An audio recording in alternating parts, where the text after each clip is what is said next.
Bonsoir à toutes et à tous, bienvenue sur BB24. Ça redémarre ainsi pour une autre partie de télévision sur BB24, la deuxième chaîne de télévision de l'ORTB. Le grand rendez-vous, le boulevard est ouvert, la météo pour vous permettre de mieux vous installer.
Trois plateaux qui s'annoncent alléchants, nature et bien-être vus sous l'angle de la santé, l'espère avec un appui de jeunes leaders et puis autant savoir. Nous parlerons ce soir de la santé bucco-dentaire avec le docteur Marc-Aurèle Catraillé.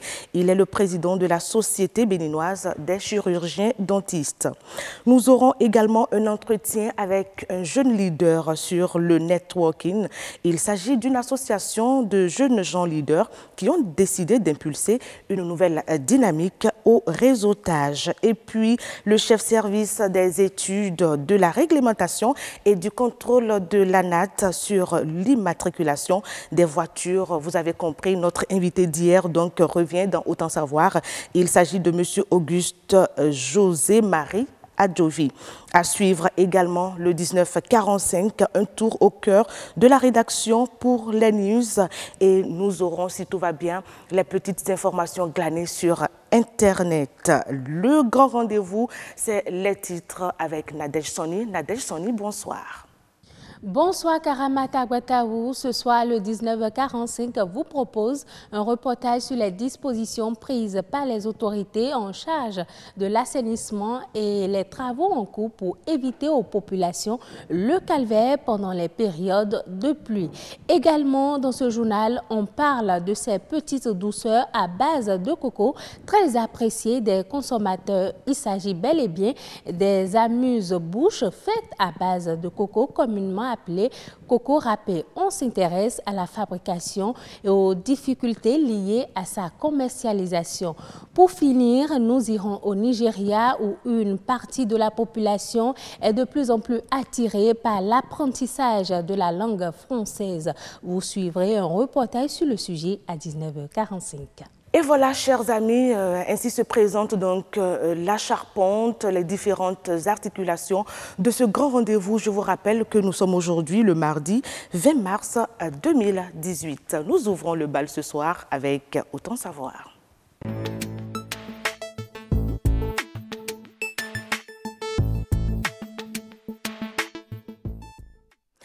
Nous poursuivons nos échanges avec le chef-service des études de la réglementation et du contrôle de l'ANAT sur l'immatriculation des engins avant de l'installer autour de cette table et d'inviter également Agnès Belot. Je vous convie, chers amis téléspectateurs, à regarder cet élément. Elle s'invite dans le quotidien des Béninois. La voiture, plus qu'un lustre, est aujourd'hui une nécessité. Et comme l'homme, ce matériel roulant a besoin d'avoir son identité. Au Bénin, L'obtention d'une plaque d'immatriculation obéit à une procédure. Lorsque vous achetez la voiture, vous déposez un dossier d'immatriculation de voiture à nos guichets et l'agent qui est à ce guichet étudie le dossier et voit si le dossier est conforme. Lorsqu'il y a conformité, le dossier est transmis directement à un chef de division et ce chef de division confirme la conformité de ce dossier et l'envoie maintenant à notre service informatique qui procède à la saisie du dossier en lui octroyant de façon automatique un numéro d'immatriculation qui consacre ainsi l'immatriculation de cette voiture-là. Il faut la déclaration de la douane, il faut la carte grise de connaissement qui a servi de remplir les formalités et la carte d'identité du propriétaire. Mais de plus en plus, des Béninois préfèrent faire immatriculer leur voiture dans les pays voisins pour des raisons diverses. Convenez avec moi, un Béninois aujourd'hui qui va sortir des millions de francs pour faire sa douane et avoir son immatriculation au Bénin, moi si je suis à sa place, je préfère aller vers le voisin de l'Est, où à moins d'1 million, je fais ma douane et je prends mon laissez-passer CEDEAO et je circule librement. Un problème d'énergie ou un manque de caisse pour acheter les quittances. Derrière moi, vous allez voir, il y a 2 guichets. Mais depuis le matin, c'est un seul guichet qui travaille pour tout un nombre, alors que ce n'est pas seulement un guichet destiné pour les plaques. Ça sert aussi à faire les formalités pour le permis de conduire. Les difficultés que nous rencontrons au niveau de l'ANAT Bénin pour l'obtention des plaques d'immatriculation, je crois que c'est l'Interpol qui nous bloque le processus. Et après l'Interpol, s'acheter les quittances qu'il faut pour pouvoir déposer le dossier. Des explications qui justifient peut-être la violation flagrante de la législation en la matière. La réglementation béninoise veut que les véhicules qui doivent circuler au niveau du territoire, si c'est les véhicules des nationaux, que cela puisse avoir l'immatriculation béninoise. Il n'est pas interdit que d'autres immatriculations circulent à l'intérieur de notre pays, pas du tout. Lorsque quelqu'un est nigérian et réside au Nigeria, naturellement, il aura une immatriculation nigériane et il pourra traverser notre pays librement et pour aller vaquer à ses occupations et il retourne dans son pays. La redynamisation des services de l'ANAT pourrait être un début de solution à ce problème qui freine le rayonnement économique du Bénin. Autant savoir à nouveau Monsieur Auguste José Marie Adjovi. Il est revenu nous voir ce soir. Monsieur Adjovi, bonsoir. Alors, la journée s'est bien passée, j'espère. La thématique demeure, à savoir l'immatriculation des engins. Hier, on s'est appesanti sur les engins à 2 roues. Aujourd'hui, nous parlerons des engins à plus de 3 roues, les voitures. Bonsoir et merci de nous revenir. Agnès Bello, bonsoir aussi à vous. Karamata Watao, bonsoir à vous, mesdames et messieurs. Bonsoir chez vous également. Alors, contrairement à l'immatriculation des motos, celle des voitures semble être incontournable, n'est-ce pas? Celle des voitures semble être incontournable et puis elle est rentrée dans les habitudes déjà il y a pas mal d'années. Celui sur les engins à 2 roues, c'est maintenant qu'on en parle et qu'on commence par savoir qu'est-ce qu'il faut faire. On a eu plusieurs étapes en ce qui concerne les immatriculations des véhicules. Nous allons faire revisiter ces différentes étapes-là avec M. Adjovi. Mais avant, nous allons parler de l'étape actuelle, c'est-à-dire comment se fait l'immatriculation des véhicules présentement. Merci, madame. L'immatriculation des véhicules à 4 roues et plus, d'abord, est régie par le décret 2013-349 portant réforme du système d'immatriculation des véhicules en République du Bénin. Et quand vous prenez votre véhicule au port, il faut fournir des pièces à l'Agence nationale des transports terrestres. La première pièce indispensable, c'est d'abord la déclaration en douane. Sans la déclaration en douane, l'agence ne peut pas continuer le processus d'immatriculation. Donc, déclaration en douane, il y a la fiche de vente, papier d'achat que vous devez détenir. Il y a ensuite la photocopie légalisée de la pièce d'identité. Photocopie légalisée. De la pièce d'identité de l'acheteur. Il y a un timbre fiscal de 1000 francs qui s'ajoute. Il y a également des quittances trésor qu'il faut payer. Et selon la puissance... La quittance trésor s'élève à combien? Ça dépend de la puissance du moteur. D'accord. Le moteur dont inférieur égale 8 chevaux, c'est 2000 francs, la quittance trésor, mutation et réimmatriculation. Lorsque c'est supérieur à 8 chevaux, ça fait 4000, ainsi de suite. Ça évolue. Maintenant, il y a les frais afférents aux prestations, au titre de transport que doit mettre à la disposition l'Agence nationale des transports terrestres. Il y a le livret de bord qui est à 4000 francs, la carte grise qui est à 2000 francs et les paires de plaques. Les paires de plaques, l'unité ça fait 5400, donc les deux font 10 800 francs. Nous tournons aux alentours de 15 000 francs environ. 15 000 francs, 16 800, 16 800 pour l'agence. Après, il y a les trésors, il y a la quittance, il y a le timbre fiscal de 1000 francs aussi qui s'ajoute. D'accord. Voilà. Ça fait que celui qui veut immatriculer ses véhicules doit au moins prévoir environ 20 000 francs pour pouvoir tout faire. Pour pouvoir, oui, après la douane, après la déclaration à l'agence, il faut prévoir. Mais ça se fait même de façon systématique. Dès que vous allez, de toutes les façons, le véhicule ne sort pas du port sans être immatriculé.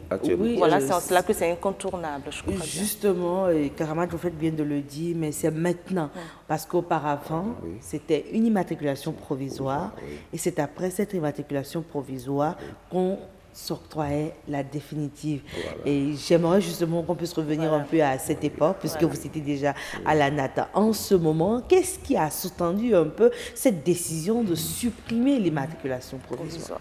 Merci, madame. Et au fait, il y avait des affairismes autour de l'immatriculation provisoire. C'est des gens qui achètent le véhicule et laissent ça en immatriculation provisoire pendant 5 ans, 10 ans. Et après, quand on donne l'immatriculation définitive, vous avez l'impression que c'est un véhicule qui vient tout fraîchement du port. Et puis vous allez prendre ça et bonjour les dégâts après. Parce que le moteur n'est plus ce que vous allez croire. Ce n'est pas un moteur récent, c'est un vieux moteur. Déjà sur le territoire national pendant 5-10 ans, mais toujours en immatriculation provisoire. Le jaune, je me rappelle très bien, la bande adhésive jaune. La bande adhésive, c'est ça. Ils ne font que changer périodiquement, changer, et en un point fini. Donc, par rapport à tout ça là, l'autorité a décidé de surseoir à ça et que désormais, lorsque le véhicule est arrivé, c'est l'immatriculation définitive automatiquement avant de mettre ça en circulation sur nos assurances. Et ça, c'était en quelle année? Est-ce qu'on peut le rappeler à nos chers amis? 2013, par rapport au décret que je viens de citer, décret 2013-349, en son article 2, a déclaré que les véhicules, l'immatriculation provisoire des véhicules en régime de mise en consommation est supprimée sur le territoire national. D'accord. Une décision que beaucoup d'acteurs ont saluée, surtout les forces de l'ordre qui avaient déploré le fait qu'on prenait ces véhicules parfois avec immatriculation provisoire pour commettre des délits et c'était difficile de pouvoir remonter la piste de ces hors-la-loi. Maintenant, moi j'aimerais bien qu'on puisse revenir sur ces différents types d'immatriculation parce que dans la rue, on se rend compte qu'il y en a de toutes les couleurs, les chiffres et tout. Donc, moi, j'aimerais comprendre un peu pourquoi est-ce qu'on a une si grande diversité au niveau des immatriculations. Au fait, ça dépend de la catégorie du véhicule, bien l'activité ou le propriétaire du véhicule. Si c'est un véhicule destiné au transport en commun, vous avez des plaques minéralogiques de couleur orange. Mais si c'est privé, particulier, pour quelqu'un qui s'octroie son véhicule pour son déplacement personnel, c'est des plaques minéralogiques de couleur beige. La numérotation, ça n'a pas de différence, ça continue comme ça. Il y a des véhicules destinés au corps diplomatique, qui sont de couleur verte, que vous voyez souvent en circulation. Il y a les véhicules... Et pour les associations, on voit souvent ONG. Oui, les ONG aussi. S'il y a une couleur particulière verte, voilà. Donc c'est pour identifier au moins ces structures qui... Oui, mais et les plaques officielles? On a le rouge, on a le bleu. Est-ce qu'il y a une autre couleur? Non, il y a le bleu, le rouge, il y a l'orange, le vert. Il y a les plaques de couleur verte, c'est ça. D'accord. Oui.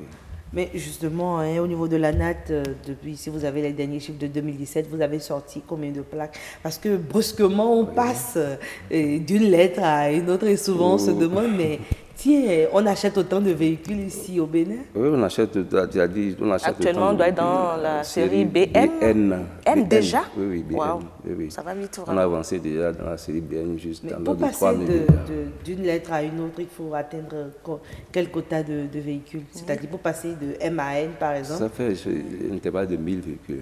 1000 véhicules. Et quelle est souvent la durée de passation d'une lettre à une autre habituellement? Ça dépend du flux d'immatriculation de ces véhicules-là. Ça n'a pas et approximativement? Approximativement, c'est à cheval entre 2 années. En 2 années, à cheval, quoi. En 2 années. Oui, c'est ça. D'accord. Donc on est sûr qu'en l'espace de 2 ans, on peut écouler 1000 voitures au moins. C'est ça? Oui. Ça veut dire qu'il y a beaucoup de véhicules qui sont achetés ici à Cotonou et que l'ANAT travaille à plein temps, n'est-ce pas? À plein temps, ça c'est vrai, à plein temps. Parce que quand vous déposez les pièces sont à jour, que vous déposez à l'ANAT aujourd'hui, demain, vous devez avoir vos livrets de bord, la carte grise et puis les paires de plaques qui vous seront fixées à notre annexe à Papa. Justement, mais avant, ça prenait un peu plus de temps. Est-ce parce qu'on n'avait pas le matériel adéquat? C'était pour ça que ça prenait plus de temps ou c'était la lourdeur administrative? C'était la lourdeur administrative et puis il y a beaucoup de réformes pour pouvoir toujours donner une prestation de qualité à l'usager puisque... Est-ce que c'est l'ANAT qui s'occupe de tout le processus? De tout le processus, oui. Après la douane, puisque actuellement, il y a un service qui est en ligne avec la douane directement. Donc, le contrôle de la douane se fait au niveau de l'agence. Donc, ce qui fait que ça a plus de sérénité. On n'attend plus d'aller, parce qu'avant, il faudrait aller à la douane, avoir le BE de douane, on envoie ça 1 mois après, 3 semaines après, c'est lourd. Donc, on est en ligne, il y a un service en ligne qui contrôle en même temps si la douane est faite, et puis ça continue son cours. C'est plus facile, c'est plus rapide. D'accord. Maintenant, dans la mise en place de ces immatriculations, est-ce que vous rencontrez des difficultés particulières? Il n'y a pas de difficultés particulières lorsque toutes les pièces à réunir sont à jour. Je crois qu'il n'y a pas de difficulté. On arrive à satisfaire les usagers à temps. La seule difficulté, c'est qu'on a beaucoup d'intermédiaires autour du processus d'immatriculation. On arrive par intermédiaires, les gens qui sont là vous aider puisque vous ne maîtrisez pas bien le domaine. Et ils sont là toujours, ils le font et ils savent comment le faire. Donc, du coup, quand on vous prend le dossier, ce n'est pas exactement les frais que vous devez... Vous voulez parler des faux frais? Oui, ça a souvent été dénoncé. Voilà, ça a souvent été dénoncé, mais c'est des intermédiaires qui vous offrent leurs prestations. Mais l'ANAT n'est pas engagée dans ce processus. Maintenant, si quelqu'un n'a pas envie de se faire aider par des intermédiaires, est-ce que c'est possible au niveau de l'ANAT d'avoir quelqu'un qui vous accompagne quand même tout au long du processus et qui vous explique ce qu'il faut faire? Là, vous vous rapprochez du service d'immatriculation, les gens vont vous donner les renseignements, les pièces à fournir, vous allez faire votre immatriculation, simplement, sans intermédiaire. Les immatriculations qui sortent en moins de 48 heures, vous en moins de 48 heures actuellement, oui. D'accord. Alors, est-ce que nos véhicules immatriculés avec nos plaques ont le droit de circuler au niveau de la sous-région, au niveau de l'espace CEDEAO ou espace UEMOA? Quelle est la garantie justement de ces plaques d'immatriculation, la béninoise? Au fait, dans la sous-région, ces véhicules peuvent circuler facilement parce que d'abord, il y a un outil de transport qu'il faut avoir avant de traverser ces frontières, telle que la carte grise internationale. Vous allez demander la carte grise internationale, c'est... De quoi est différent de la carte grise simple? Simple. C'est en moins de demi-journée, on vous donne ça. Il y a le permis international qu'il faut demander aussi pour pouvoir rouler dans ces pays de la sous-région. Vous avez les 2 pièces là, je crois que vous pouvez circuler facilement. D'accord. Donc, est-ce parce que nous avons ratifié des accords avec les pays de la sous-région? Oui. C'est des accords ratifiés avec les pays de la sous-région qui nous permettent de circuler avec ce type de transport. C'est reconnu sur le plan régional. Mais est-ce que c'est ce qui explique qu'ils soient si nombreux aussi chez nous? Parce qu'on voit beaucoup de véhicules, surtout du Nigeria et de Lomé, parfois même de la Côte d'Ivoire et tout ici. Oui, c'est l'intégration. En tout cas, ça fait partie de l'intégration régionale. C'est pour faciliter la circulation des personnes et des biens dans les espaces. Vous circulez sur l'espace UEMOA. Oui, mais il y a quand même des Béninois qui préfèrent plutôt se faire immatriculer dans ces pays-là plutôt que de le faire ici. Est-ce que les coûts pratiqués par ces pays qui nous avoisinent sont plus bas qu'au niveau de l'ANAT? Bon, je n'ai pas fait de recherches par rapport à ça, je ne pourrais pas le dire. C'est tellement que c'est toujours, ça les arrange toujours, sinon on ne peut pas. Selon vous, qu'est-ce qui pourrait les arranger justement en tant que Béninois, fils du pays, à ne pas vouloir l'immatriculation béninoise et aller rechercher celle d'ailleurs? Selon vous, oui. Bon, selon les informations, au fait, nos compatriotes qui sont au niveau des frontières, par exemple, si vos frontières craquées, ils ont plus d'activité avec le Nigeria. Et l'acquisition du véhicule, et puis la douane, les plaques, tout ça là, c'est rapide là-bas. Ils préfèrent le prendre là et avoir de laisser passer régulièrement pour pouvoir circuler sur le territoire national. Ça veut dire que vous avez donc des défis à relever, n'est-ce pas? Lesquels sont-ils rapidement? Quels sont les défis justement que vous comptez réaliser dans les plus brefs délais à votre niveau, au niveau de votre agence? Au niveau de l'agence, les défis à relever sont énormes toujours. C'est toujours mieux fait pour satisfaire à temps l'usager, lui donner des titres de transport de qualité, l'assister et faire plus de sensibilisation autour des prestations de l'ANAT, des titres de transport, et échanger par rapport à la détention de ces pièces à bord du véhicule à tout moment. Puisque quand vous avez les titres de transport et vous les oubliez à la maison lors du contrôle, vous pensez à une infraction. D'accord. Voilà. Donc c'est des défis à relever et pour pouvoir satisfaire l'usager. Merci Monsieur Adjovi, merci d'être avec nous sur ce plateau depuis hier. Demain ce sera encore vous, mais demain on reviendra un peu plus amplement sur les titres de transport, ceux qui sont nécessaires véritablement avant de prendre son véhicule et de le mettre sur la voie. Quels sont ces titres de transport qui sont indispensables? Est-ce qu'il faut les avoir en photocopie ou pas? Quand les forces de l'ordre vous arrêtent, quelles sont les pièces qu'ils réclament la plupart du temps? Quand vous êtes en infraction, quelles sont les peines que vous encourez? On reviendra un peu sur ça demain et on espère que les téléspectateurs, je vais y arriver, seront un peu plus nombreux à nous écouter. Merci à vous, Monsieur Adjovi Karamata Ouattao. Merci de nous avoir reçus. Merci beaucoup, Agnat Bello, pour ce plateau. Monsieur Adjovi, merci à vous aussi. Et puis, on se dit à demain, tout simplement. Merci. Demain à la même heure, 19h. Vous êtes à l'heure et on compte beaucoup sur vous. Et bon courage. Merci. À vous et à vos collaborateurs. Merci. Bon retour, Agnat Bello. Chers amis téléspectateurs, le grand rendez-vous se poursuit. C'était donc le tout premier plateau. Autant savoir l'immatriculation des voitures. Alors, nous passons à une autre rubrique, c'est nature et bien-être.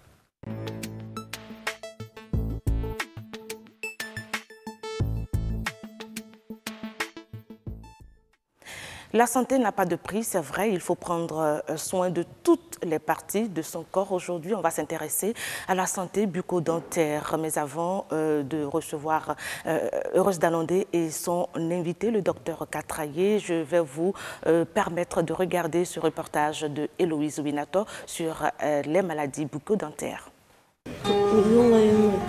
Mâcher, sourire et parler à une personne devrait être un plaisir.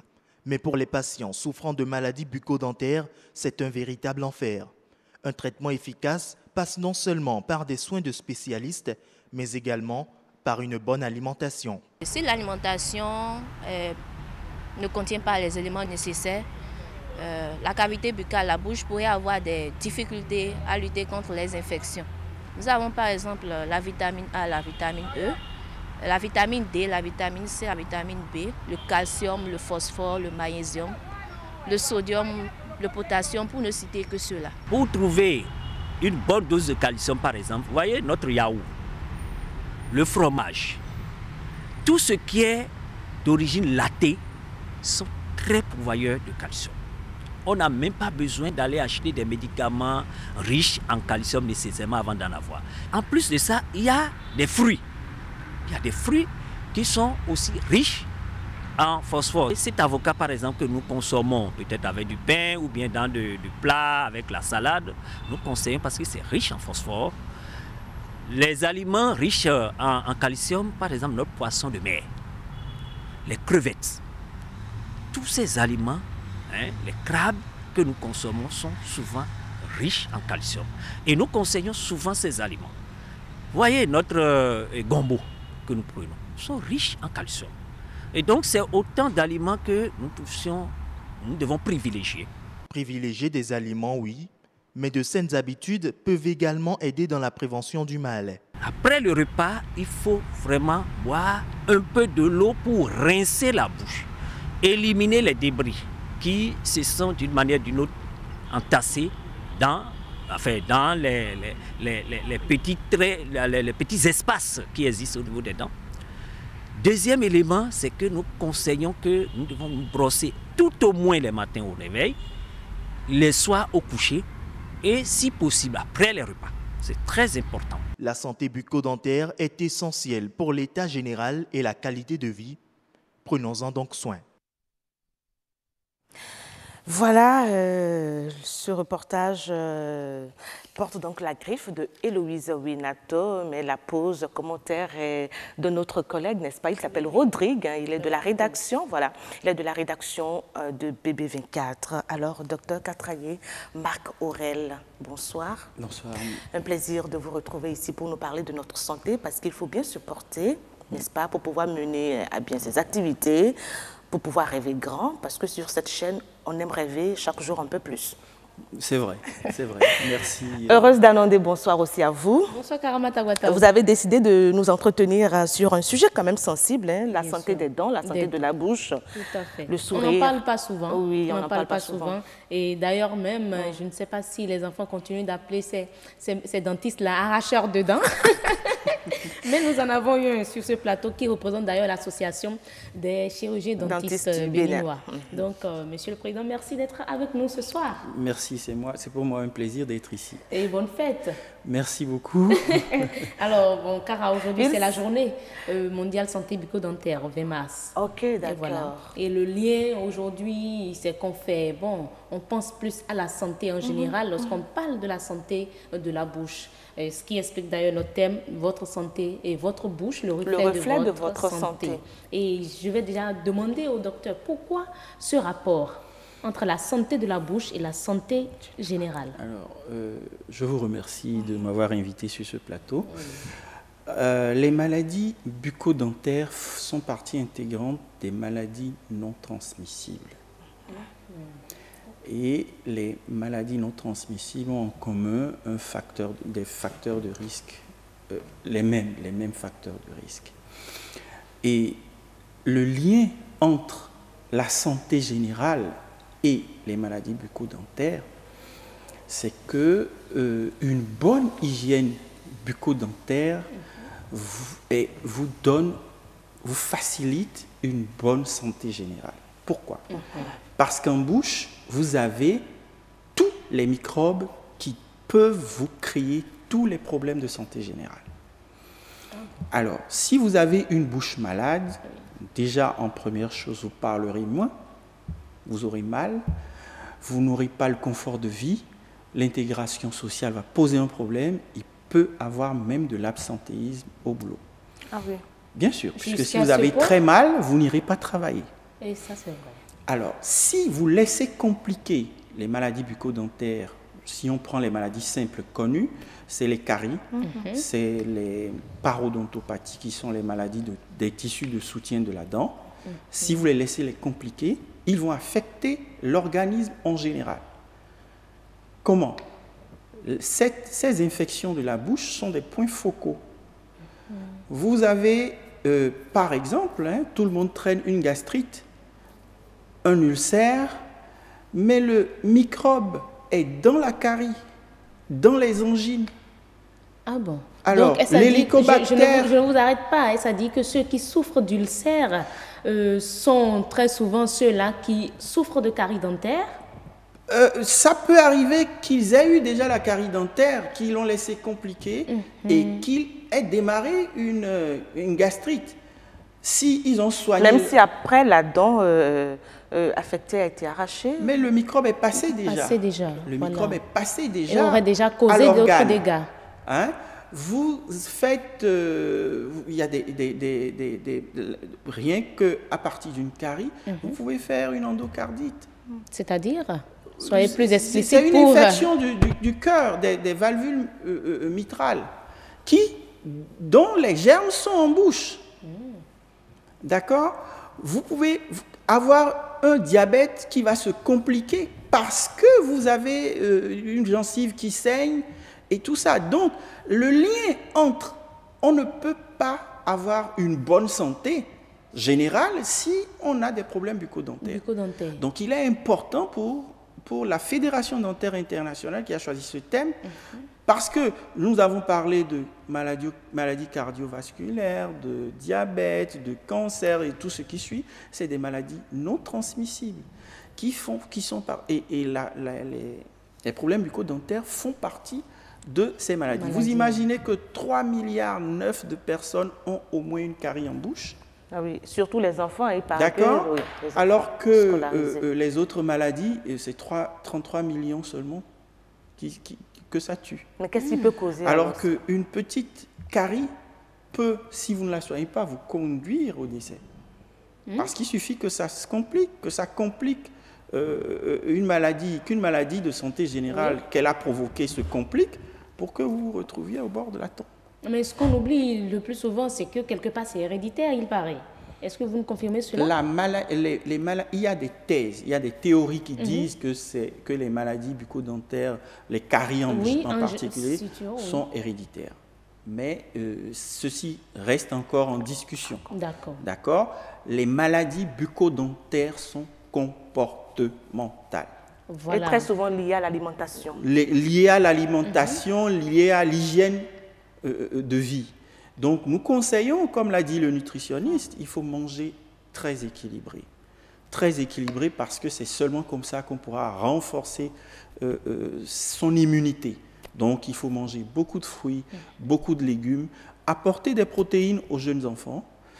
Du calcium aussi, oui, des éléments minéraux, du calcium.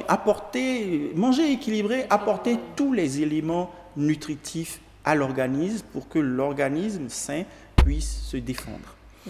Il faudra faire des exercices physiques aussi. Il faut bouger un peu pour brûler un peu les calories. Ça, c'est important. Quel rapport avec la santé? C'est la santé générale. Nous sommes dans une politique de santé générale.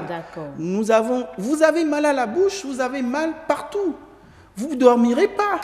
Vous ne pourrez pas travailler. Vous ne pourrez pas parler. Communiquer chez vous. Je crois que si un journaliste a mal à la dent, autant rester à la maison. Voilà, donc vous voyez un peu. Donc, c'est important pour nous de rester dans la santé générale. D'accord. La réalisatrice nous a envoyé quelques images tout à l'heure. Je ne sais pas si elle peut nous aider à revenir là-dessus. Voilà, revenir là-dessus. Est-ce que ce sont des maladies du dent ou maladies de la bouche? Ces images qu'elle nous a envoyées tout à l'heure, vous allez nous confirmer cela. Si la réalisatrice peut nous aider à voir encore les images. Voilà. Merci déjà, Christelle. Là, nous n'avons pas ouvert la bouche, mais vous voyez déjà que c'est la joue qui est gonflée. Ça peut être un abcès dentaire qui s'est compliqué. Hein. Et ça, il y a la bouche qui est ouverte. Voilà, là, la bouche est ouverte, certes. Ça peut être un abcès dentaire, comme ça peut être une tumeur de la bouche. En fait, ce qui arrive, c'est qu'une carie qui n'a pas été soignée, elle va évoluer vers l'infection de la pulpe. La pulpe est à l'intérieur de la dent et c'est l'élément vivant de la dent. Donc, ce que nous voyons souvent comme chair. Non, à l'intérieur de la dent. Donc cette pulpe contient des vaisseaux sanguins. Et c'est à partir de ces vaisseaux sanguins que l'infection va sortir du cadre de la bouche pour emballer la joue. Si cet abcès dentaire descend vers le cou, vers le cœur, vers la poitrine, l'individu va mourir. Tout simplement parce que la personne va développer une septicémie. Et généralement, dans nos villages, pour compliquer encore cette abcès dentaire, ils font des scarifications en espérant extraire le pus. Mais c'est mortel. C'est mortel. Donc, c'est pourquoi nous disons que toute affection bucco-dentaire qu'on aura laissé se compliquer va agir sur tous les organes de l'homme. C'est pourquoi nous sommes dans une logique généraliste. On ne veut pas rester seulement en bouche. Sinon, ça se limiterait à quoi? Soigner 2-3 caries. Alors que le spécialiste de la bouche est capable de vous orienter vers un spécialiste rien qu'en regardant votre bouche. Si vous faites du diabète, il vous le dira. Donc finalement, le dentiste ou chirurgien dentiste est en quelque sorte un généraliste. Nous avons d'abord une base médicale. Voilà. Nous avons appris à lire en bouche. Parce que pour nous, la bouche, c'est le miroir de votre organisme. Donc nous devons pouvoir diagnostiquer avec une erreur de 20% toutes les maladies générales. Rien qu'en lisant dans votre bouche. Docteur, et pour ceux-là qui ont une bouche vraiment saine, pas de caries dentaires, rien au niveau de la bouche, et qui traînent quand même de petits soucis de santé sur les autres parties du corps? Alors imaginez un peu qu'ils aient des soucis dentaires, bucco-dentaires. Ce sera 3 fois plus compliqué. C'est-à-dire, vous aurez quelqu'un qui a une bouche vraiment saine, qui aura un diabète pas stable. C'est à 80%, il y aura une erreur. À 20% seulement, on parlera d'erreur. Pourquoi? Parce que si vous avez une bouche saine, pas de maladie parodontale, des maladies des tissus de soutien, pas de saignement, pas de caries, une hygiène buccale optimum, le diabétique aura son diabète stabilisé déjà. D'accord. Déjà, par exemple. Donc, ça témoigne même de la rigueur de la personnalité. Avoir une bonne hygiène buccale, c'est pas quelque chose de facile. Mais est-ce que la bouche peut à 100% être saine? Pourquoi pas? C'est possible. Pourquoi pas? Il faut dire que c'est la porte d'entrée de tout. Voilà. Il y aura beaucoup de microbes dedans.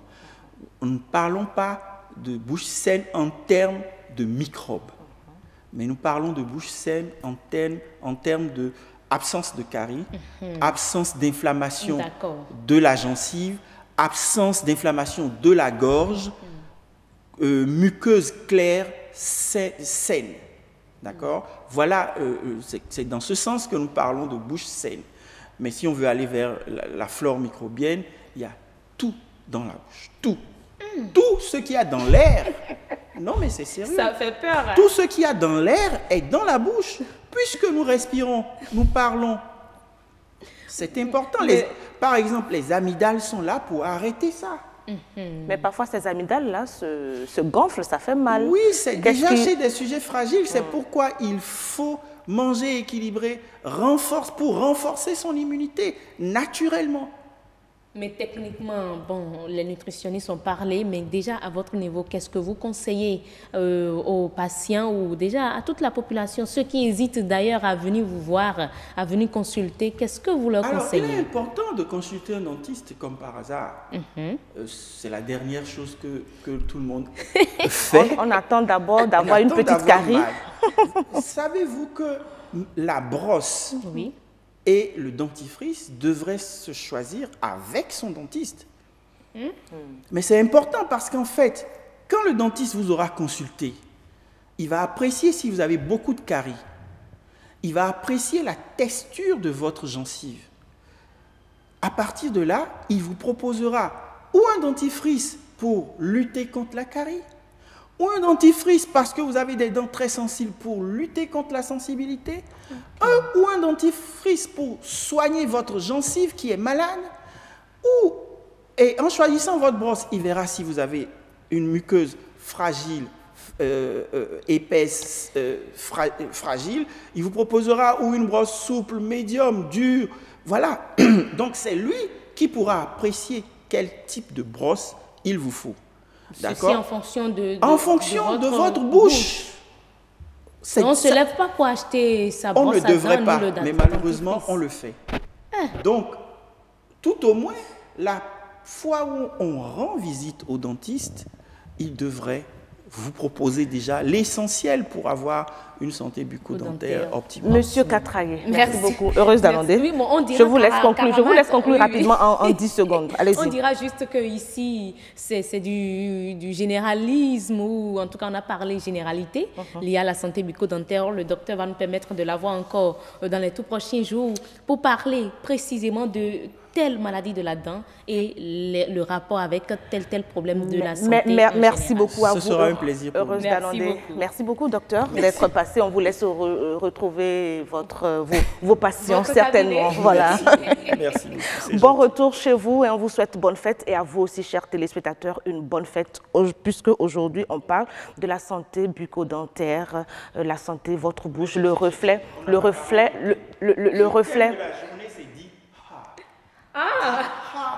Pense à ta santé, pense à ta bouche et pense à ta santé. Mais ce que merci beaucoup, merci. Heureuse d'Alandé, merci.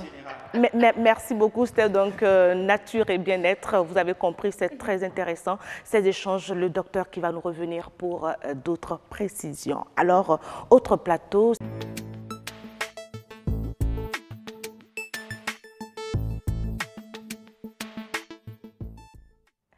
Eh bien voilà, c'est la rubrique Espère. Ce sont de jeunes gens leaders, et il faut le préciser, de nationalité béninoise, qui ont décidé de se mettre en réseau. Et ce réseau s'appelle Bénin Yali Alumni, c'est ça, hein?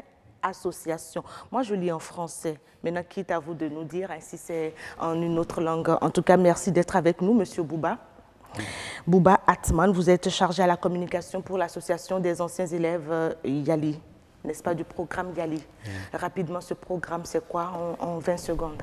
Ok, merci beaucoup pour nous avoir reçus ici. Et rapidement, pour répondre à la question, c'est l'association des anciens boursiers du programme Yali au Bénin. Et le nom en anglais, ça fait Benin Yali Alumni Association. Ok. Donc, le programme Yali, c'est une initiative de l'ancien président américain Barack Obama qui vise à renforcer les compétences, le leadership des jeunes africains dans 3 thématiques, l'engagement civique, le domaine des affaires et l'administration publique. D'accord. Alors, et en quoi est-ce qu'il est différent du BYN? Le BYN, c'est-à-dire le Benin Yali Networking, est une activité qui rentre dans les lignes de l'association. De cette association. En effet. D'accord. Et justement, quelles sont les raisons qui vous ont poussé à mettre en place cette association? Déjà, quand on est revenu de nos programmes, le Yali comporte 2 programmes, le Mandela Washington Fellowship et les 5 régions de leadership. Et celui de l'Afrique de l'Ouest francophone se trouve à Dakar. Pour ces 2 programmes, le Bénin a été représenté depuis... Bon, le centre région de Dakar a commencé en 2016.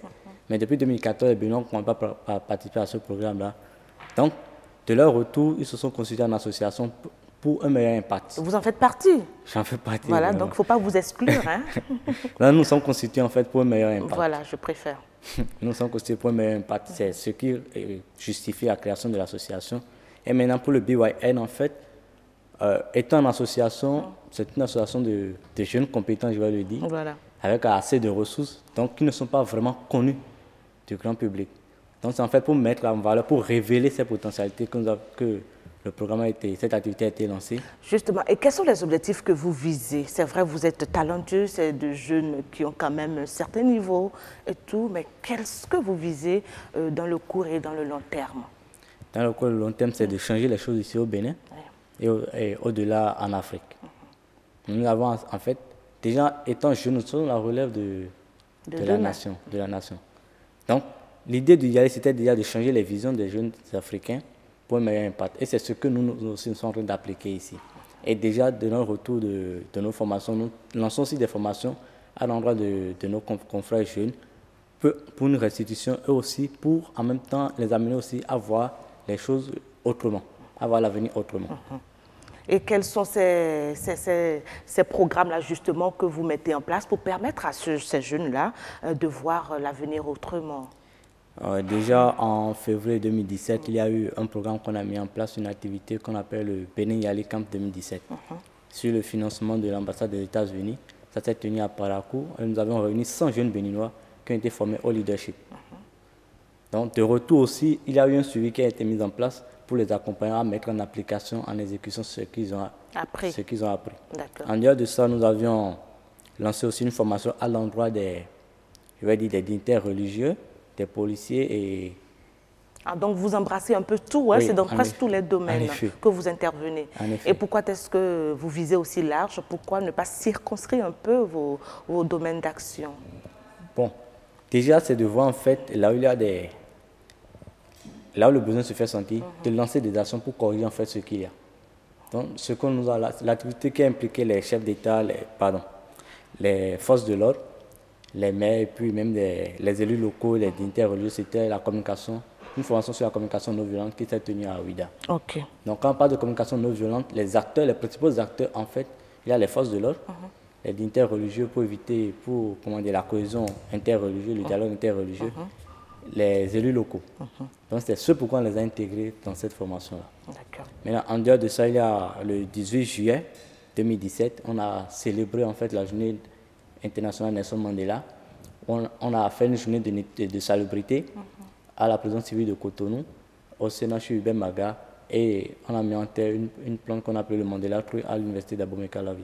Et la plante est là actuellement, elle est arrosée parce qu'on sait un peu comment ça se fait ici. En effet, il y a une équipe, voilà, il y a un suivi qui se fait. Et en même temps, notre dernière activité date de octobre, je crois bien, 2017. C'est le Chélite Project, une initiative en fait pour former 500 femmes du Bénin, de 5 localités différentes, c'est-à-dire à raison de 100 femmes par localité en fait, de tout le Bénin sur le leadership féminin et à la participation citoyenne. D'accord. Alors je voudrais qu'on y aille pas à pas parce que les programmes c'est très intéressant, puis c'est ça finalement qui va étaler, n'est-ce pas, les tentacules de votre association pour pouvoir impulser ou apporter un changement. Et c'est ce dont vous rêvez, n'est-ce pas, que votre association essaie de faire au quotidien. Alors, quand je prends le cas de ces 500 femmes dans 3 localités ou 4, 5 localités du Bénin, quelles sont ces localités et qu'est-ce qui a motivé vos choix sur ces zones-là? Déjà, il y a Parakou, Togo, Adjohun, Pokombe et Kandi. Donc, ça fait les 5 localités. En fait, c'est pour les amener à participer à la gestion de C'est-à-dire que dans ces localités du Bénin, là, les 5 que vous avez citées tout à l'heure, les femmes ne sont pas vraiment leaders, donc il fallait donc essayer de faire changer les choses. Bon, je ne vais pas dire qu'elles ne sont pas vraiment leaders, mais l'idée est juste qu'on a senti en fait qu'il y a un manque quelque chose, un gap qu'il faut combler. Elles ne participent pas activement à la gestion de leur cité, donc, et en même temps il y a le problème de leadership féminin en fait là. Donc, les initier, les former au leadership féminin et en même temps la participation pour qu'elles puissent contribuer à la gestion, à la vie de leur société. Et justement, partant de là, la fin de cette formation, de cette rencontre avec ces 500 femmes-là, qu'est-ce que vous avez ressenti? Est-ce qu'après votre départ, il y a eu des actions à leur niveau qui vont être menées? Parce que c'est aussi ça la chose. Il faut former, c'est vrai, mais il faut que les actions se répercutent et que cela soit périn, en fait. En effet. Chaque fois qu'on met une initiative en place, on pense en même temps à la pérennisation. Voilà. Donc, c'est pour, je vais en venir au niveau du suivi. Il y a des mentors. Chacune de ces femmes formées, parce que après la formation des 500 femmes, il y a encore une autre sélection où les femmes sélectionnées, c'est-à-dire celles qui ont été plus assidues, auront un mentor qui sera une femme. C'est cette mentor maintenant qui va les suivre dans leurs activités communautaires. D'accord.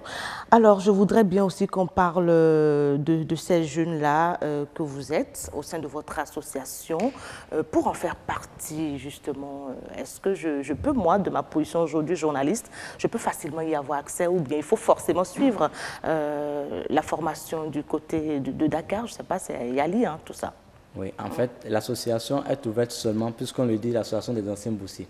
Elle est ouverte seulement aux anciens boursiers. C'est-à-dire, avant d'intégrer l'association, il faudrait d'abord participer une fois au programme YALI. Donc, que ce soit au centre régional ou au Mandela Washington Fellowship d'abord.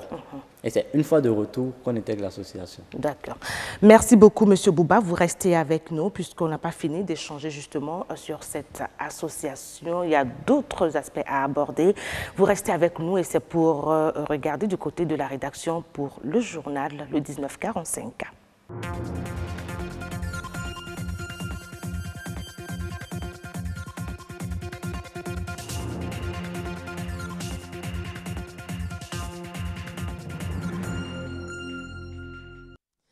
Bonsoir à tous, bienvenue dans ce journal. Tout de suite, les grandes lignes de cette édition. La saison pluvieuse rime souvent avec l'inondation à Cotonou pour parer aux eaux envahissantes dans la ville. Après les pluies, les autorités en charge de l'assainissement prennent déjà leurs dispositions. Très prisées depuis des décennies, les friandises réalisées à base de coco sont servies à plusieurs occasions. Zoom sur la production de ces amuse-bouches dont raffolent petits et grands dans ce journal. Au Nigeria, la population s'investit davantage dans l'apprentissage de la langue française. Le coût de la formation semble être un frein pour la grande masse.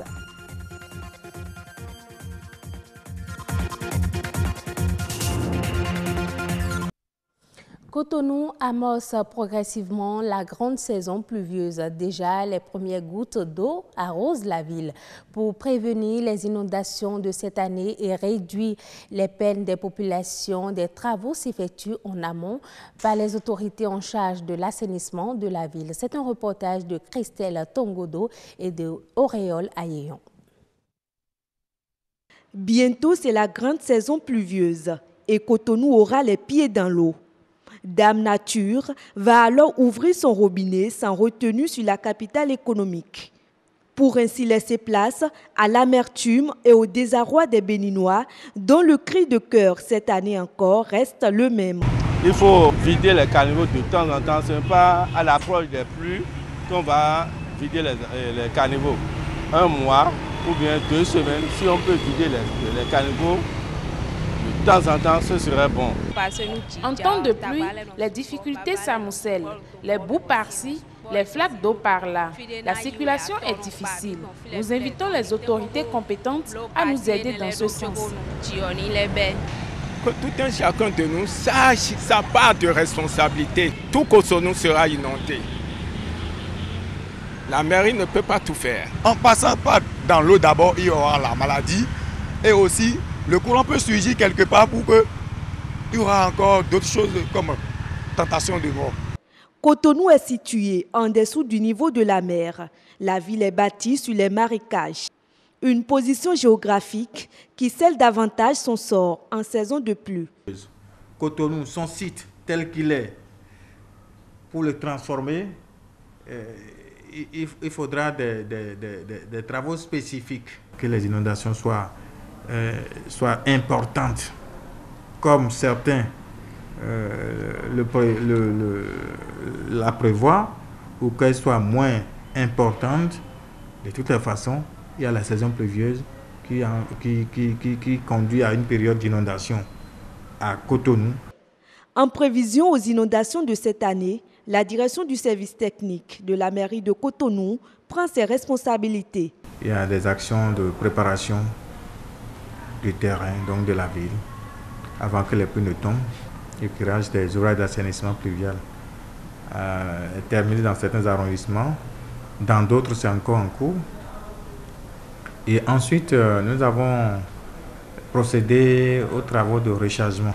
Il y a d'autres travaux qui vont se faire, tels que la réfection des voies revêtues, le curage et le recalibrage des bas-fonds et couloirs d'écoulement pour pouvoir faire passer l'eau. D'autres mesures préventives impliquent la population elle-même. Les inondations, ce n'est pas quelque chose qui se vit en vase clos. Les populations savent qu'il y a inondation, les populations dedans, mais c'est d'abord la sensibilisation. La sensibilisation pour les mesures à prendre lorsque les inondations sont là. Mais ce qui nous concerne, nous spécialement au service technique, c'est de les conseiller et de les appeler à la conscience citoyenne qui consiste à ne pas boucher nos ouvrages d'écoulement. Sauver Cotonou de la furie des eaux, c'est visiblement une longue et laborieuse tâche à laquelle s'attellent les différents responsables impliqués dans le volet assainissement de la plus grande métropole de notre pays. Le coco râpé ou biscuit à base de coco est consommé à plusieurs occasions. Fabriqué à base de la noix de coco sec, ces amuse-gueules ou amuse-bouche regorgent d'une valeur nutritive exceptionnelle. Sa commercialisation n'est pas pour autant facile. Quelle appréciation fait-on alors de la consommation de ces produits et quelles sont les difficultés rencontrées lors de la production? Des éléments de réponse dans ce reportage de Marchel Gbetoro et Auréole Ayeyon présenté par Yasmine Damata. Fruit exotique, la noix de coco est utilisée dans la fabrication de bon nombre de croustillants. Amuse-gueule, amuse-bouche ou biscuits, ils sont consommés comme aliments de grignotage. Les biscuits à base de coco, j'en consomme le plus souvent. C'est agréable quand on en prend. À la place d'amuse-gueule, quand vous avez des invités, sortez ça, je crois que c'est agréable de les consommer. À la consommation de coco râpé, c'est tellement délicieux que j'ai même pas envie de laisser. À la maison, par exemple, tu peux en avoir pour amuser la bouche de par moment. C'est bon, c'est très doux. Avec coco, c'est bon. Obtenus à base de l'amande de la noix de coco séchée, ces différents produits contiennent des valeurs nutritives bénéfiques à la santé. Quand on regarde un peu sa richesse sur le plan nutritif, le coco est bien riche en potassium et moins riche en sodium. Également, il y a quelques vitamines et minéraux. Et en plus de ça, nous avons l'acide gras laurique qui est très important dans le système immunitaire. Donc, avec le potassium et l'acide laurique, ça renforce le système immunitaire des individus. D'une activité florissante, la commercialisation des amuse-gueules pose quelques difficultés. La non-disponibilité de la noix de coco et le coût d'achat élevé. Auparavant, le coco n'était pas aussi connu et il y en avait assez. Avec 100 francs ou 115 francs, tu achètes le coco. Aujourd'hui, le coco s'achète à 200 francs, à 300 francs et plus. Aussi, l'importation du coco nous crée beaucoup d'ennuis. Un problème qui nécessite réflexion. Mais en attendant, nous continuons à savourer les délices de la noix de coco. La Banque africaine de développement a octroyé au Burkina Faso un financement de 114 millions de dollars, soit environ 39,37 milliards de francs CFA au profit du projet d'interconnexion électrique Nigeria-Niger, Bénin, Togo, Burkina Faso. Dénommé Épine dorsale Nord, le projet de mise en place de cette ligne électrique de 330 kW reliera les 5 pays sur 842 km et inclura la construction de 6 postes de transformation le long de son parcours. Il permettra non seulement l'échange d'énergie entre ces différents bénéficiaires, mais rendra également possible l'électrification de 294 localités, dont 76 au Burkina Faso. La langue française intéresse de plus en plus les Nigérians. Ils s'investissent donc à son apprentissage. Mais si le coût paraît un frein pour la grande masse, il n'en demeure pas moins qu'une minorité s'y met à des fins diverses. Reportage. Dans cette salle de l'Alliance française de Lagos, près d'une vingtaine de Nigériens apprennent à parler le français. Derrière moi ici, c'est des étudiants nigérians et certains sont des travailleurs, ils ont interrompu le travail pour apprendre le français.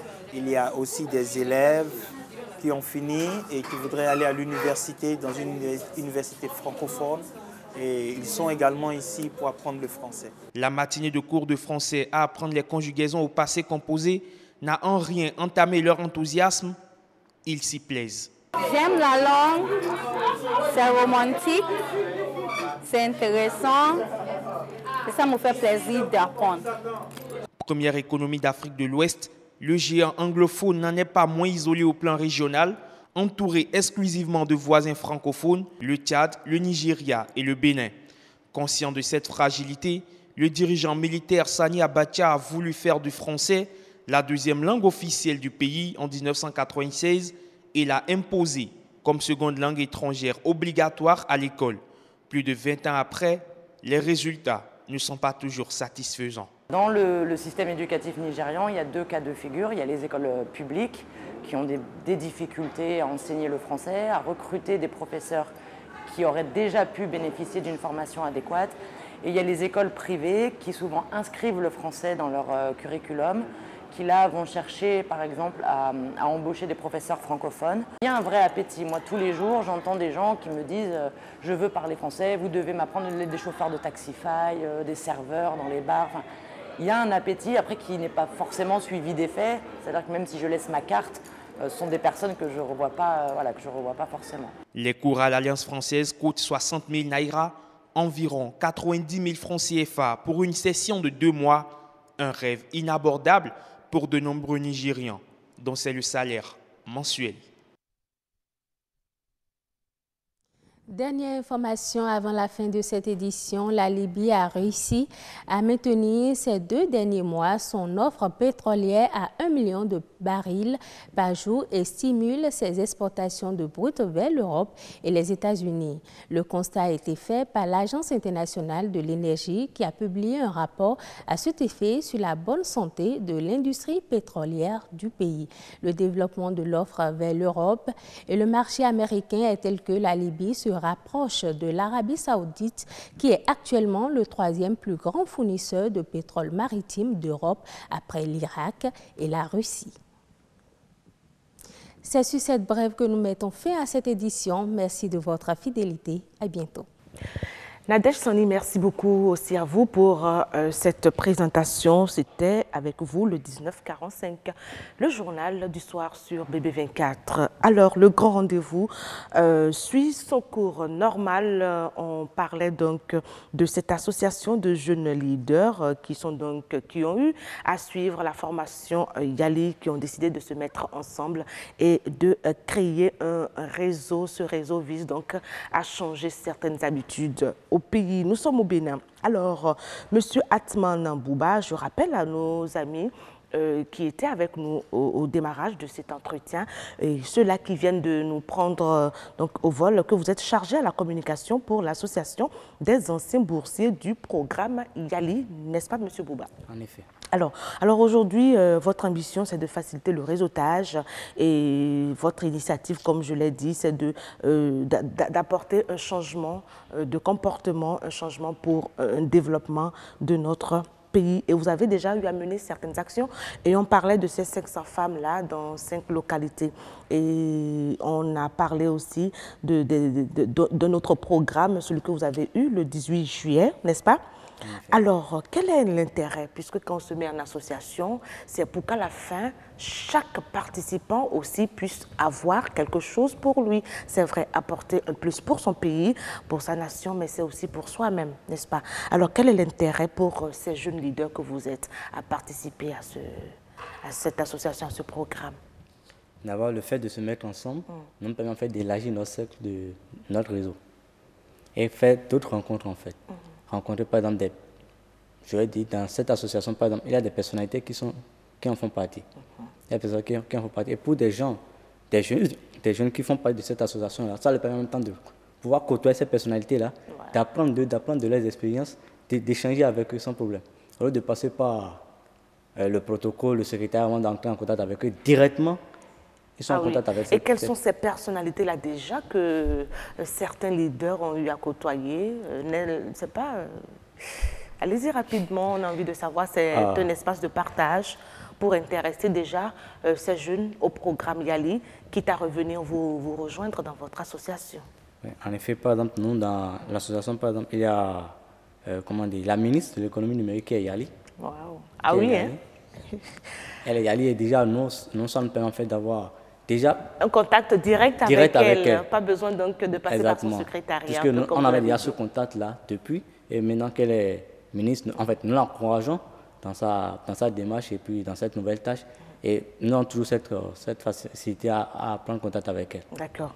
Merci beaucoup, ça fait plaisir. Est-ce qu'il y a d'autres, à part la nation sur le plan international, est-ce qu'il y a d'autres personnalités, d'autres grands noms aussi Sinon, quelles sont les conditions de participation? Est-ce qu'il suffit d'être leader avec l'expérience YALI pour intégrer le réseau, ou il y a d'autres conditions à remplir? Non, une fois qu'on est un boursier du programme YALI, c'est fini. Et qu'on est béninois, on intègre. Maintenant, même si on n'est pas béninois, on peut toujours intégrer l'association une fois qu'on réside au Bénin. Ah oui, en quoi faisant? Sans participer, donc sans avoir participé au programme YALI, c'est ça? La participation est primordiale. D'accord. La participation est primordiale. Et la participation au programme se fait suite à une candidature. Candidature et selon, en fait, les actions que cette personne-là mène, que ses actions, sa vision, etc. Donc, c'est tout un jury qui étudie les candidatures et qui sélectionne. Donc, une fois de retour de cette formation-là, nous entrons, nous, les anciens, nous entrons en contact avec ces nouveaux boursiers pour leur parler en fait de l'association qui existe. Et s'ils sont intéressés pour intégrer, ils intègrent. Avec des frais de participation ou bien l'entrée non, ils intègrent directement. Directement, oui. sans frais de participation. Mais, comme vous le savez, une association doit vivre de moyens. Voilà, justement, parlant de moyens, vous y allez à vos propres moyens ou vous avez des appuis extérieurs? Nous avons des appuis, vu que le programme YALI est une initiative américaine. Notre principal appui, c'est l'ambassade des États-Unis pour le Bénin. Dans toutes nos activités que nous lançons, que nous initions, nous avons l'ambassade qui nous soutient. Tout le temps? Tout le temps. À part l'ambassade, il n'y a pas autre structure, il n'y a pas autre... Nous pouvons rapprocher d'autres institutions, d'autres structures pour demander de l'appui. D'accord. Alors, qui sont les BYAA? Ça, j'ai envie de savoir, on en a déjà parlé, c'est ça? BYAA, ça fait toujours BYAA. Ça fait Benin YALI Alumni Association, association des anciens boursiers du programme YALI au Bénin. Et à votre avis, vous contribuez comme ça au développement de votre pays? À notre avis, c'est notre façon à nous de contribuer au développement de notre pays. Et vous comptez aller loin certainement? En effet, nous comptons aller très loin. Et quels sont les autres programmes que vous envisagez, que votre association est en train de préparer maintenant? Actuellement, il y a l'activité qu'on appelle le Benin YALI Networking qui va se tenir du 12 au 14 avril 2018. Donc c'est une initiative en fait pour révéler et pour mettre en valeur les compétences et les talents de ses membres. Donc cette activité va se tenir sur le campus. Il y a deux activités encore incluses en fait. Pour cette initiative, il y a des activités. Il y a une fois au projet, une fois d'exposition pour les membres. Il y a une formation sur les techniques de rédaction d'un CV, d'une lettre de motivation, les outils et les astuces pour les candidatures dans les institutions internationales et les astuces pour une soirée networking réussie. D'accord. Et quand vous parlez du networking pour révéler les compétences des jeunes leaders, il n'y a que donc pour ceux-là qui sont dans le creuset, tout simplement? Non, pas forcément. Cette activité est ouverte au public. D'accord. Elle est ouverte au public, mais c'est nous qui l'initions, c'est nous qui sommes derrière. Alors, on peut venir donc vous suivre? En effet. En effet, on peut vous suivre. Alors, et vous avez certainement un mot à lancer à l'endroit de cette jeunesse-là qui nous suit, cette jeunesse en quête d'emploi, cette jeunesse qui attend d'apporter sa pierre à l'édification de sa nation. Alors, je vais juste dire, il y a une citation que j'aime bien citer. Vaine est cette vie qui passe sans laisser un héritage meilleur aux générations futures. Encore une fois, et vous nous donnez l'auteur de cette citation? Bon, malheureusement, l'auteur m'est inconnu, mais il y a le président de l'association des anciens boursiers du programme YALI, Nikes Deguenovo, qui aime bien citer ça. Donc, je reprends la citation. Vaine est cette vie qui passe sans laisser un héritage meilleur aux générations futures. Et vous, votre héritage que vous comptez laisser, c'est quoi? C'est quel héritage? Moi, personnellement, j'interviens beaucoup plus dans le domaine d'éthique et de la participation citoyenne. D'accord. Donc, c'est de permettre en fait à la jeunesse béninoise d'utiliser les outils éthiques à bon escient et en même temps participant à la gestion et à la vie de sa communauté. Parfait. Monsieur Bouba Atman, merci beaucoup. À moins que vous ayez autre chose à apporter par rapport à ce programme. Alors, pour vous suivre, est-ce qu'il y a un coût par rapport à ce programme qui va se tenir sur le campus? Bon, nous pouvons laisser. Nous avons nos comptes réseaux sociaux. Sur Facebook, c'est @YALI Bénin ou carrément Benin YALI Alumni Association. sur Twitter, il y a l'ITIM 229. Et il n'y a que les jeunes pour y participer. Est-ce que vous n'attendez pas par... non, c'est ouvert, il n'y a pas de distinction d'âge. Mais c'est beaucoup plus pour profiter à la jeunesse. Exactement. Voilà. Merci beaucoup en tout cas d'être venu pour ces informations utiles à notre jeunesse. Merci Bouba Atman. Je rappelle que vous êtes donc chargé à la communication pour l'Association des anciens boursiers du programme IGALI. Merci beaucoup d'être passé nous voir. Voilà, chers amis téléspectateurs, le grand rendez-vous tout doucement est en train de se refermer. Nous allons vous faire revoir donc la météo, le temps qu'il fera demain mercredi, et on revient pour la chute.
Voilà, c'était donc la météo de demain mercredi, le temps qu'il va faire. Prenez donc les précautions qu'il faut pour ne pas être surpris par les aléas du temps. Aujourd'hui, nous avons donc eu 3 plateaux. Nous avons parlé immatriculation des véhicules, enjeux et défis avec Auguste José, Marie Adjovi.